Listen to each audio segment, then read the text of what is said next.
നമ്മളെ ഇടയ്ക്കൊക്കെ നമ്മുടെ ജീവിതം ഇങ്ങനെ ഒരു തുറന്ന പുസ്തകം പോലെ പലരുടെയും മുന്നിൽ തുറന്നു വെക്കാറില്ലേ?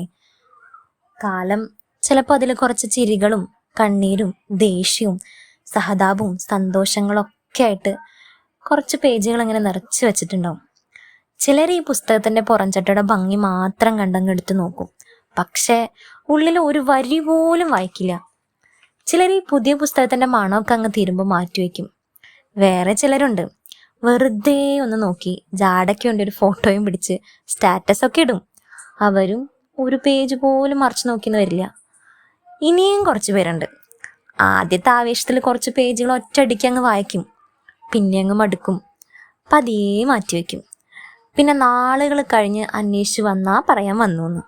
പക്ഷെ ഇതിനൊന്നും പെടാത്ത ചുരുക്കം ചിലരുണ്ട്. ആദ്യത്തെ പേജ് മുതൽ ഓരോ വരികളും കയറി ഇറങ്ങി ഓരോ ഇമോഷൻസും മനസ്സിലാക്കി കുറച്ച് സമയമെടുത്തായാലും മുഴുവൻ കഥയും തിരിച്ചറിഞ്ഞ് പുസ്തകം മുഴുവൻ വായിക്കുന്നവർ. നമ്മൾ ഈ ജീവിതമൊക്കെ ഇങ്ങനെ തുറന്നു വെക്കുന്നത് ഇത്തരക്കാർക്ക് മുന്നിലാണെന്ന് ഉറപ്പുവരുത്താറുണ്ടോ നിങ്ങൾ? അങ്ങനെയൊക്കെ ആണെങ്കിലേ നിങ്ങളുടെ വരികൾക്കും ജീവിതത്തിനൊക്കെ അർത്ഥം ഉണ്ടാവുള്ളൂന്നേ, നിങ്ങളുടെ കഥകൾക്കും വിലയുണ്ടാവുള്ളൂ.